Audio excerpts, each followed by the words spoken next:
I low-key don't like head dude for Hillsong anyway. He does not feel safe. Head dude from Hillsong. Come on, Brian Houston. Yeah, he don't feel safe at all. Gotcha. He feels very predatory. Like his speech, the way he talks, he feels mad predatory. Tastemakers. Classic. We do more than make a living, we make a life. When everything is dark, we are the light. We are the tastemakers. Aight. Let tomorrow tell the stories that we make tonight. We do more than make a living. Secrets of Hill City. Sorry, my bad. Secret of Hillsong. Whoa. That's crazy. My bad. Why all these churches? Why these churches got to be so similar? Hillsong, Hill City, whatever. I'm being silly. Secrets of Hillsong, right? He don't mean it, Wags. He don't mean it. The Secrets of Hillsong is on Hulu right now, and episode 2 is kind of the one I wanted to actually talk about. I don't know if anybody's got a chance to see it, but we got a chance to really see them have a conversation concerning the Virginia Beach boy, Lentz. Thank you, Carl Lentz, and things of that nature. And yeah, I just wanted to kind of see y'all's thoughts on episode 2. I guess I'll start by asking 2 specific questions. Number 1 being, do you guys think this was a good look for Carl? Does anybody think this was a good look for Carl? Or how do y'all feel that the look for him was overall in general? He looked like a white version of my baby daddy, so I'm already struggling. But the other part of that is I feel like his side of the story needed to be heard, even though it doesn't abscond him from responsibility. It's just good to hear his side. I low-key don't like head dude for Hillsong anyway. He does not feel safe. Head dude from Hillsong. Come on, Brian Houston. Yeah, he don't feel safe at all. Gotcha. He feels very predatory. Like his speech, the way he talks, he feels mad predatory. I said that back in the day and almost got railroaded in college. I was like, dude feels mad predatory. And everybody was like, how can you say such a thing? It's right. I was like, don't feel like his voice sounds like, I have an offer you cannot refuse. He feels very predatory. Nothing about him feels safe to me. So the fact that he was planting all these crazy churches and now we getting a peek behind the curtain, it's like none of this surprises me because I said back then, dude feels like a snake. Brina, what kind of look did you think this was for Carl? I thought, like Kiara said, he got to give more details about giving his side on, what happened. And even the things that, he and his family struggled through with this whole ordeal. I really felt sorry for his wife. For sure. But yeah, I think that just hearing him speak, about his side a little bit more outside of what everybody else was saying, and all the allegations and stuff like that, I thought it was I didn't think it was a bad look for him to talk about it even more, but yeah, it was good to hear his side. Yeah, like I said, I think it was a good look, mainly because he took ownership, right? I think constantly throughout it, you heard a level of ownership, and that's important. You know what I mean? He definitely took ownership, wasn't trying to necessarily blame anybody else. And then you can see where he kind of got railroaded at the same time. And of course, like I said, Brian Houston right now, is definitely going to start from this doc in general. People are going to start looking at Brian a lot more. Of course, the one thing that they're going to get to eventually right now is how Brian, you'll see this probably in the coming episodes, how Brian covered for his father. And when his father was, had essay against a younger, I want to say a younger child or whatever the case may be, and how Brian protected his father. And so you'll get into that. And this thing will make Brian look like the bad guy for sure. But low key, I think Brian is probably the bad one. I think he is the unrepentant of this situation. And you can really kind of see how y'all. He talking about Kiara don't like his face, his haircut, his accent, the car he drives, nothing. You right. I don't like him. That's what DMX said about Drake. I don't like nothing about him. Wow. You're right. Wow. For me, this for me, like looking at Carl Lentz, I do have sympathy for him in that he was trying really hard for approval. He was just trying to get approval. He really was trying to be like old shady dude's favorite. He was trying to be shady dude's favorite. 10 services, and like even the little comments like he's cool, but his tattoos are problematic. When you met him, he had to, what, you want him to remove him? You want him to go to are you paying for that? Like, it just feels like for me, it felt like I said, dude felt mad predatory. The whole situation felt, this whole thing was mad triggering because it felt very familiar. This whole thing feels very familiar. Trisha knows exactly what I'm talking about. This whole thing feels extremely, not the abuse part, right? But like all of this, like they got called into a meeting in college and was like, okay. So you're talking about from what went down in Philadelphia is what you're saying? Whole, no, not Philadelphia. Yes, I'm talking about that. Like the whole, whole thing. This is all Reformed theology foolishness. Like all of this is the Reformed theologian extraness that's not really, biblical, but really patriarchal and centered around white supremacy, right? And so when I look at this, I'm like, first of all, y'all made no room for being. Y'all made plenty of room for doing, but y'all made no room for being. So they do, build this, go here, do this, set this on fire, do. Y'all made no room for being for these people. You didn't allow these people to be who God called them to be. You just wanted them to do what you wanted them to do. Like old dude, Australian snake dude was building a corporation. He was not building a church. I don't care what nobody say.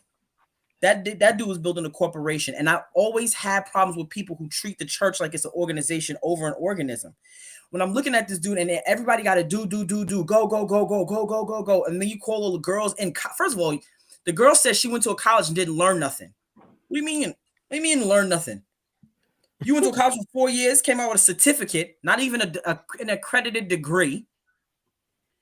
You went in to become a pastor. You got nothing. You end up being a nanny. And then what bugged me out the most was Shorty was a nanny for a pastor who was a nanny for another pastor, even though she had kids of her own. I'm like, nigga, I'm not being nobody's nanny. You know how many times I've been in ministry situations and people are like, well, why don't you just get a babysitter for your kids? I'm like, What I'm not about to do is sacrifice my kids on the altar of ministry for Negroes who would give them a pack of flowers if I died and then replace me next week. Nah, I'm never going to sacrifice my kids on the altar of ministry because they're my first ministry. He told me to make disciples, and then I went and made them. Like so now I'm making them. Like, what do you mean? Like,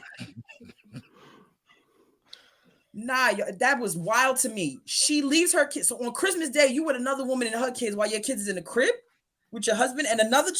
Like, what? This is an organization. Laura's like, yo, we got this. You can go home and be with your kids on Christmas, and she's still there.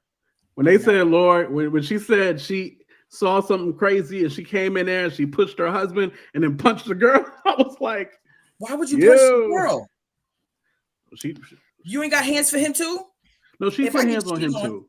I got hands on him too. No, pushing is not no. Everybody she getting pushed the him elbow. Nah, is what he said, I believe. Everybody's getting the elbow. I'm starting with him first. Everybody's catching an elbow. First, you. I lay next to you. You know better, nigga. Bop. Then I'm a bop her. But I'm bopping you first.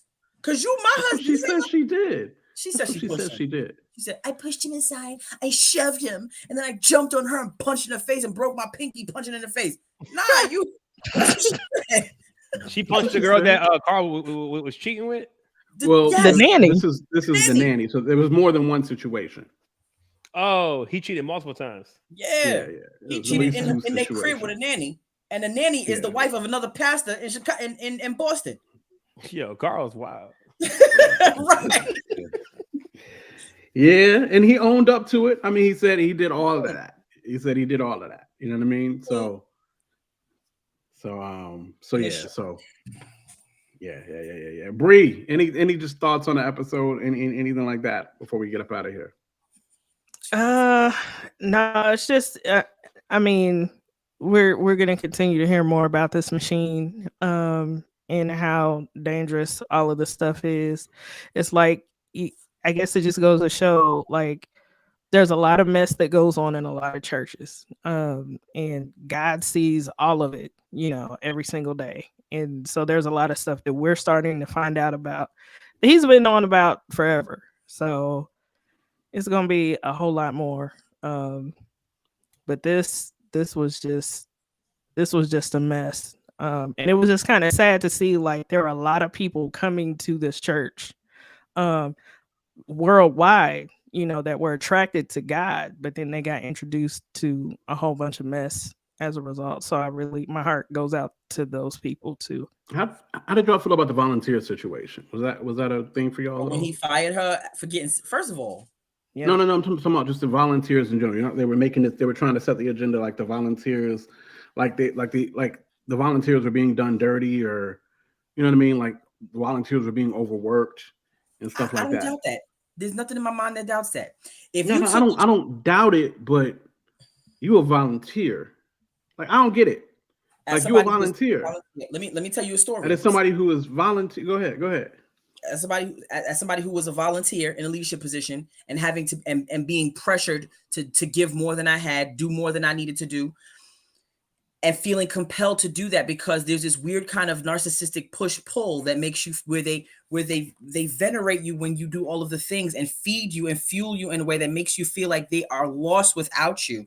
And then when you don't do the thing, they crush you. And that's why I was like, yeah, this joint is low-key triggering for me because I've been in this position. I've been the leader. I've been the volunteer. I've been in these positions where it's like, I gave birth to my son. A week later, they're like, listen, I know you're on maternity leave and you're healing, but we really don't have anybody for the children's ministry production. And you're the only one who knows how to run the sound. I can't find anybody else. So I have to, while still healing, wrap myself up, bundle up my child, and hike us both 7 days after giving birth to church. Because there's no one else they have that could do it. And everybody else is on vacation. So I'm in the sound booth with an infant by myself. I'm telling you, I've been on the end. No. What I'm saying, Key, and this is what I don't get. And I'm not trying to be insensitive. I've been in church my whole life, been in leadership one way or another life, volunteered in church my whole life, yada, yada, yada, boom, boom, boom. Listen, if I can't do it, you know what I can't do? It. But what are we talking about? They do. You ain't. No, it's not like I'm on staff and I'm getting paid or whatever the case may be. Bump all that. That's different. I'm an employee. Bam. That's different. This is how I make my money. How I pay my bills. No, I got to work 40 hours. I got to take care of this family. I got to do whatever the case may be. So I got to be. I don't understand this volunteer hardship stuff. I don't get it. It don't make sense to me because either I can do it or I can't. But then when you can't do it, you get removed from your position. Amen. My season has expired in that certain position. I will go back to being a lay member. If you can. If you can. You always can. They can't make you do nothing. They can make it very uncomfortable for you to be there. They can, but I don't even understand that. Listen, man, I don't understand. I've been into some serious I've been in some crazy situations as well, right? But I had to make decisions. Like at the end of the day, it was still me making decisions. I remember being in a church where my father got a phone call from the pastor on some, you better come and get your son out of here, or our security gonna have to deal with him, whatever the case may be, right?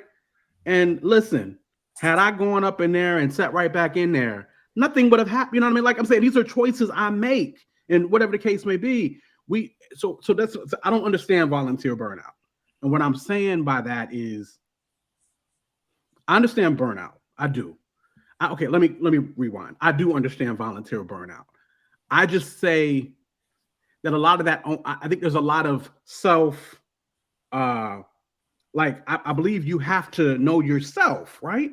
You have to know yourself. Like I'm spinning this hamster wheel and I'm getting burned out and I can't do this no more. Right. I need help and y'all need to help me or y'all gonna lose me for this. I'm not gonna be able to do it. But you're speaking from the perspective of a healthy leadership, a healthy person in leadership. You are speaking from your own mindset of a healthy leader who understands that people are community and not commodity, that understands that there's a greater mission and that's a great commission, not your mission. You're speaking from a healthy leader mindset. You're not speaking from a narcissistic leader mindset. And unfortunately, a lot of these leaders are full-fledged narcissists. And I agree with that. And I've been under a narcissist. I'm saying, even as the person not in leadership, I still am the one who makes the decision for what I do and do not do. Why am I banned for 66 days, you know? You're supposed to be banned, though, right? Oh, you're supposed to be banned, I guess, for whatever. Do you understand what I'm saying? So I don't understand. I understand that it takes a lot of volunteers to make a thing like Hillsong happen. It takes a lot of volunteers, right? And you know, I'm not even going to get into whether or not they should be. Right. Right. Right. Or whether they should, whether they should, what was that? Old Testament, you go Old Testament with it? Right. Shouts out to Judon in the chat. But I understand it takes a lot of the volunteers, right? But listen, let you mess up and treat volunteers wrong. You will find up quick as an organization that we got to do a better job of taking care of these volunteers. That's because volunteers need to walk. You feel what I'm saying? That's now because the culture, the church is being recalibrated now, where volunteers have a level of autonomy and power. That was not always the case. It was very much groupthink. It was very much nobody's bigger than the group. It's very much if you go against the group, then the group goes against you. It's very much if you didn't follow the group, you was getting excommunicated from the church. It wasn't always the way it is now. Now it's like, oh, nah, we don't got to do none of this. If you don't, then we finna dip. Like, we finna walk as a group. But back then, that was not the way that went. And as somebody who came up in back then and now, I see the difference. So I can see how you could burn out a team of volunteers back then. You can't burn out a team of volunteers now because volunteers behave differently than they did back then, which is why these pastors be getting in pulpits like old dude we saw a couple weeks ago talking about he can't find volunteers for ministries to save his life. Yeah, because you can't burn them out no more. So they don't want to join. Who was it that? Who was that we were talking about? I can't remember. I remember something like that. He was like, I can't find volunteers for none of these ministries. Yeah, of course you can't, because your daddy burnt them out. Of course you can't. So listen, I just want people to know, like, straight up. I mean, because volunteer burnout is a real thing. I'm not trying to say that it's not. And people can burn out with the best of intentions, right? What I am saying is we can't just go into victimhood with that, right? There is an onus that is on oneself to say, you know what? I done pushed this as far as I can go. I need a break. You are not paying me. And if, as a good leader, if I have not gotten another person in place underneath you or build a team around you, that is on me. And that is a hole that we will have to find a way to fix quickly. You feel what I'm saying? Like, if you mess up, you better get your leadership skills together is what I'm saying. You better take care of these volunteers. At the same time, there is an onus on the volunteer as well. I don't want them just to go into full victimhood. No. And when I stepped down from ministry, when I said this is too much, I'm stepping down from this, I got called into a meeting in the office. I got told in that meeting that I was being selfish. I got told in that meeting that I was not thinking about, that I was not living out God's plan for my life. I got told that I could possibly get cursed out right now based on how I'm behaving, but because the leader is saved and they know Jesus, they're not gonna curse me out, even though they could string words together. And I was like, and you left, right? Yes, I'll flip this desk if you keep talking to me crazy. Like, and you left, right? You peaced out. I had to. I had to leave. Of course, because that's utter nonsense. Leave the church, though. Huh? I had to leave the whole church. Okay, you saying you had to, or you said you? What are you saying? I had to. Well, yeah. Well, at that point, you're now realizing the leadership that you're under, and then you have decisions to make. I can either be under this leadership, or not, or my season is still here, or my season's up. Like, I've realized I remember being somewhere where I was under bad leadership, and my season still wasn't up there. Like, I was still there until God released, right? Mm-hmm. And I don't know that it wasn't necessarily abusive, but I could take a lot. I don't know. Anyway, your situation, what you talking about, that was some BS. Of course. That was some utter BS. When I left, the smear campaign that went out was wild. But I had to, like, I was like, I just gotta, I'm a good, because if I don't leave, I'm finna flip this desk. I'm finna flip these pews. I'm finna flip this pole. Like, I'm flipping everything. And now I'm gonna get to jail because y'all talking to me crazy and y'all treat me bad. But that's me being a very strong-willed person, being like, nah, I'm not. You can say what you want. You could curse me out from now until Jesus. You can't whoop me. Say what you gotta say, but I bet you can't whoop me. And then me and people, I got to be out of here. But the people who need the approval of the leaders, because that culture is that's created. That kind of culture is created. Yeah. You need the approval of the leaders. You crave their approval. You can't breathe without their approval. And so when you tell them their fault, they're failing, they go harder, sacrifice more. I knew a lady who was an armor bearer. When I tell you her baby was neglected, she'd be in the pastor's house doing the pastor's daughter's hair. Her daughter's hair looked like she rolled here from New York on her head. And I'm like, yo, do your baby's not taking care of her kid at all. Everybody else got to take care of her kid because she's taking care of the pastor's kid. That's why I'm like, yo, this joint feels very familiar to me for several instances. But that kind of culture is, it's created. That kind of culture is built in a lot of. And it is. That's very, very true. It is. Goodness gracious. Just speaking to the people, y'all, we cannot idolize pastors. We can't do that. They are not God, first and foremost. You need not the approval of man. You need the approval of God and God alone. But at the same time, I do want you to take your own personal responsibility in these situations in what you can and cannot do as a mature saint. And I do understand there's a lot of immature saints, right? And then not only just immature saints, but just immature people, like when you're in your early 20s, mid 20s, it's a different ball game as well, right? I just want to, you can do what the Lord has placed on your heart to do for the church, and you can't do no more. You feel what I'm saying? Do what you can do, help where you can, yada, yada, but you got to know when you got to bow out or when it just don't fit no more.